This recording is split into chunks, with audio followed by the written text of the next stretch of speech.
మంగ్లీ ఎర్రగడ్డ రైతు బజార్ పోయింది కదా. సర్కారోళ్ళు దాల్ సెంటర్లు పెట్టింది. ఓ 5-6 కిలోల కందిపప్పు తెచ్చుకుంటా అని 5-6 పోరల్ని కిరాయి మాట్లాడుకొని మరీ తీసుకుపోయింది. మరేం చేద్దాం, కందిపప్పుకు డిమాండ్ గట్లున్నది. జనానికి పప్పన్నంతోని భోజనం పెడతామని ఈటల సారు ఇలా పప్పు సెంటర్లను చాలు చేసిండు. చూద్దాం మరి ఎన్ని కిలోల పప్పిస్తున్నారు, జోకిస్తున్నారా, ప్యాకెట్లలో కట్టిస్తున్నారా?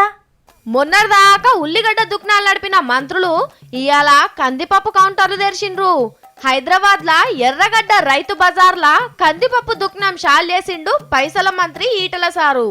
హగో సావుకారి కూడా ఇంత ఖచ్చితంగా జోకకుండొచ్చు, ఇత్తిత్తు కూడా ఎక్కువ వడరిస్తలేడు. పైసకో ఇత్తు పడుతున్నదని ఎట్లా బరాబర్ జోకుతున్నాడో చూడుండ్రి.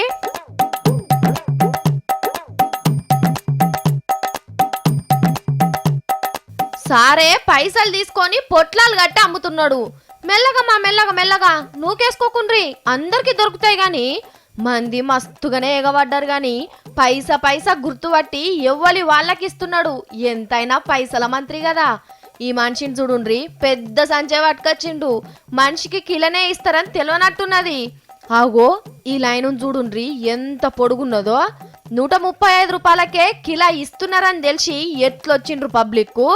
ఇక ఇంటికి పోయి మంచిగా పప్పు చారు ముద్ద పప్పుతోని పండుగ చేసుకోపోండ్రి. ఇక ఈ అడ్డగుట్ట పబ్లిక్ పప్పు చారు కుతి తీరుస్తందుకు ఆడో దుకాణం పెట్టిండు మందు సీసాల మంత్రి పద్మారావు సారు. సర్కార్ ఆఫీసర్ అమ్మలు కూడా 200 పెట్టి కిలో పప్పు కొనలేరని మంత్రుల ఆఫీసుల ముంగట ఓ దుకాణం తెరిచిండు సీన్మల మంత్రి సీనన్న. ఉన్న జర్రసేపైన బాగానే అమ్మిండు. అట్లనే జిల్లాల పొంటి కూడా మంత్రులు ఎమ్మెల్యేలు కందిపప్పు కౌంటర్లు ఓపెన్ చేసిండ్రు. కానీ సార్లు ఇట్లనే కడుమ సౌదాల రేట్లు కూడా పిటానపిరమైనాయి. వాటికి కూడా దుకాణాలు తెరిచిస్తారంటేనా మీ పేరు చెప్పుకొని 4 మెతుకులు నోట్లేసుకుంటారు అంటున్నారు ఈ పేద పబ్లిక్.